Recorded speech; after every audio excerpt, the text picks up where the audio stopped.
അടുത്തു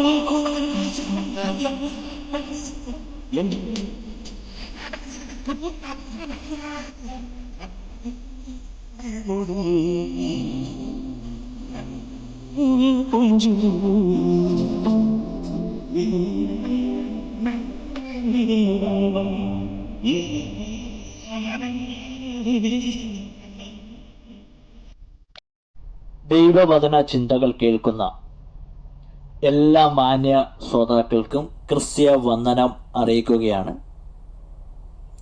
പത്രോസിന് എഴുതിയ 2-ാം ലേഖനം 2-ാം അധ്യായം 15-ാം വാക്യം ഓർമ്മപ്പെടുത്തുന്നു. അവർ നേർവഴി വിട്ടു തെറ്റി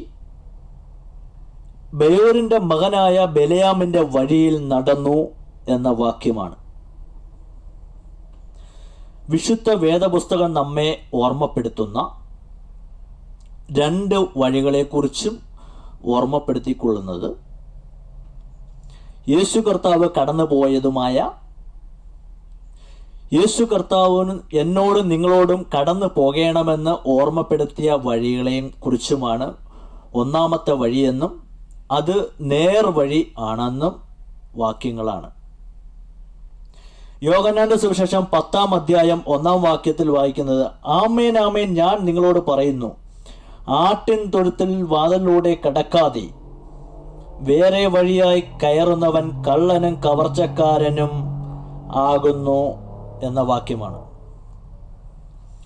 നേരായ വഴിയുള്ളപ്പോൾ തന്നെ മറ്റൊരു വഴിയെക്കുറിച്ച് യേശുക്രിസ്തു ഓർമ്മപ്പെടുത്തുകയാണ്. നേരല്ലാത്ത വഴി, വേറെ വഴി എന്നാണ് ഓർമ്മപ്പെടുത്തിയിരിക്കുന്നത്. യഥാർത്ഥമായ വഴിയിലൂടെയും നേരായ വഴിയിലൂടെയും സത്യത്തെ പിൻപറ്റുന്നവർ യാത്ര ചെയ്തു പോകുമ്പോൾ വേറെ വഴികളിലൂടെ, തിന്മ നിറഞ്ഞ വഴികളിലൂടെയും കള്ളനും കവർച്ചക്കാരനും യാത്ര ചെയ്യുന്നുണ്ടെന്നും എന്ന് രേഖപ്പെടുത്തുന്നു. നേരല്ലാത്ത പാതയിലൂടെ യാത്ര ചെയ്യുന്ന, തിന്മ നിറഞ്ഞ വഴികളിലൂടെ യാത്ര ചെയ്തുകൊണ്ടിരുന്ന, ഈ ലോകത്തിലെ സുഖങ്ങൾക്കും നന്മകൾക്കും വേണ്ടി ആഗ്രഹിച്ചുകൊണ്ടും നേരായ വഴി വിട്ടുകൊണ്ട് തിന്മ നിറഞ്ഞ വഴികളിലൂടെ യാത്ര ചെയ്ത ഒരു വ്യക്തിയെക്കുറിച്ചും പത്രോസിന് എഴുതിയ 2-ാം ലേഖനത്തിൽ ഉള്ള വാക്യത്തിൽ രേഖപ്പെടുത്തുന്നു.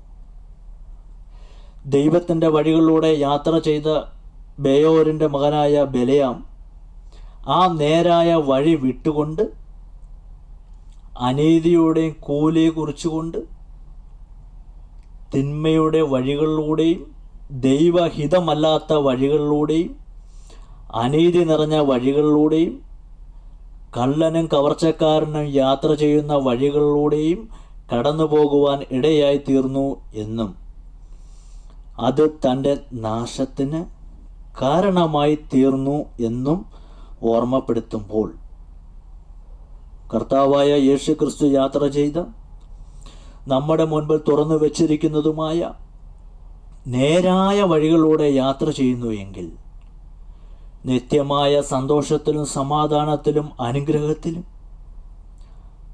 ആ തലങ്ങളിൽ യാത്ര ചെയ്യുന്ന ഒരു വ്യക്തി എത്തിച്ചേരുമെന്നും ദൈവവചനം നമ്മെ ഓർമ്മപ്പെടുത്തുകയാണ്. ആകയാൽ എന്നെ കേൾക്കുന്ന എൻ്റെ പ്രിയപ്പെട്ടവരെ, തിന്മ നിറഞ്ഞ, അനീതി നിറഞ്ഞ ഈ ലോകത്തിലെ സുഖങ്ങൾക്കും നന്മകൾക്കും വേണ്ടി കൊതിച്ചുകൊണ്ട്